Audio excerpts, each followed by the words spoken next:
नमस्कार साथियों, स्वागत है आपका। आज हमारे अध्ययन का विषय है शब्द। जो भाषा को शक्ति देते हैं, जो भावनाओं को आवाज़ देते हैं, वही है शब्द। और आज हम समझेंगे शब्द का पूरा रहस्य। आइए जानते हैं। शब्द भेद। शब्द किसे कहते हैं, शब्द भेद क्या होते हैं, तो आइए इस महत्वपूर्ण विषय को आसान और रोचक तरीके से समझते हैं कुछ ही मिनटों में। चलिए शुरू करते हैं। शब्द एक परिचय।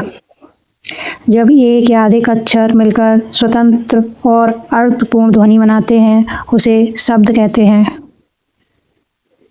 शब्द भाषा की सबसे सूक्ष्म पर लघुत्तम सार्थक इकाई है। शब्द भाषा की सबसे सूक्ष्म पर लघुत्तम सार्थक इकाई है। उदाहरण से समझ लेते हैं। जैसे कमल एक फूल को बताता है, इसलिए सार्थक शब्द है, जबकि मलक का कोई अर्थ नहीं है। शब्द भेद। शब्द की दो मुख्य प्रकारों में वर्गीकृत किया जाता है, सार्थक शब्द और निरर्थक शब्द।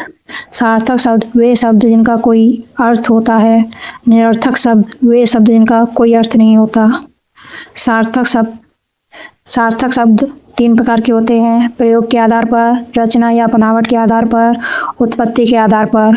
प्रयोग के आधार पर दो भेद होते हैं, विकारी और अविकारी। रचना या बनावट के आधार पर रूढ़, यौगिक और योगरूढ़। उत्पत्ति के आधार पर चार प्रकार के होते हैं: तत्सम, तद्भव, देशज और विदेशज। प्रयोग के आधार पर वर्गीकरण को डिटेल में समझ लेते हैं। प्रयोग के आधार पर शब्दों को पुनः दो श्रेणियों में बांटा जाता है: विकारी और अविकारी शब्द। विकारी शब्द वे शब्द जिनमें लिंग, वचन, कारक आदि के कारण परिवर्तन हो जाता है, जैसे कि संज्ञा, सर्वनाम, क्रिया, विशेषण। संज्ञा भी लिंग, वचन और कारक से बदल जाती है, सर्वनाम भी और क्रिया भी, विशेषण भी। ये चारों विकारी होते हैं। संज्ञा, सर्वनाम, क्रिया, विशेषण विकारी शब्द कहलाते हैं। अविकारी शब्द वे शब्द जिनमें लिंग, वचन, कारक आदि के कारण कोई परिवर्तन नहीं होता, जैसे कि ये विचार होते हैं: क्रिया विशेषण, संबंधबोधक, समुच्चय बोधक, विस्मयादि बोधक।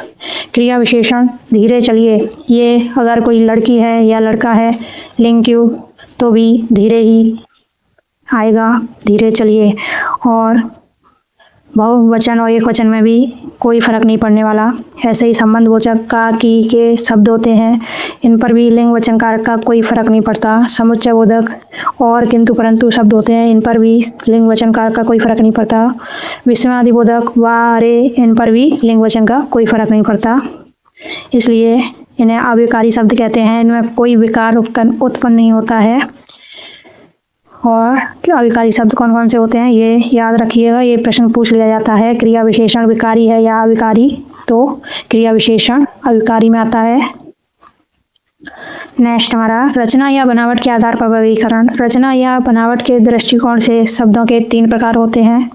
पहला है हमारा रूढ़ शब्द। वे शब्द जिनके टुकड़े करने पर उनका कोई अर्थ नहीं निकलता। जैसे उदाहरण देख लेते हैं, कमल के टुकड़े करने पर क प्लस म प्लस ल, अब इसका कोई अर्थ नहीं निकलता है, ऐसे शब्द रूढ़ शब्द कहलाते हैं। यौगिक शब्द वे शब्द जो दो या दो से अधिक शब्दों के योग से बनते हैं और जिनके प्रत्येक खंड का अर्थ होता है। विद्या प्लस आलय, ये दो शब्द मिलकर एक नया शब्द बना रहे हैं, विद्यालय। और इन दोनों को अलग करने पर भी विद्या का भी अलग अर्थ होता है और आलय का भी अलग अर्थ होता है।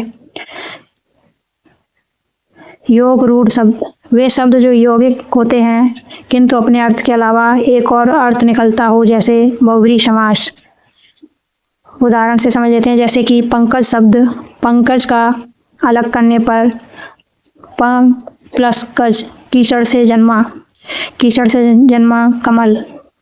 यौगिक शब्द में विद्या प्लस आलय से विद्यालय बन रहा था, लेकिन यहाँ पर पंकज का अलग खंड करने पर कीचड़ से जन्मा अर्थ निकलता है, जिसका अलग ही शब्द का अर्थ हो जाता है कमल। तो यहाँ हो जाएगा योग रूप शब्द। और इसको पहचानने की आसान शब्द बहुब्रीहि समासों को योग रूप शब्द कहते हैं। उत्पत्ति के स्रोत के आधार पर वर्गीकरण। उत्पत्ति के स्रोत के आधार पर शब्दों के चार प्रकार होते हैं: तत्सम शब्द वे शब्द जो संस्कृत से हिंदी में ज्यों के त्यों आए हैं। उदाहरण जल और अग्नि, ये संस्कृत शब्द हैं और हिंदी में भी प्रयोग किए जाते हैं।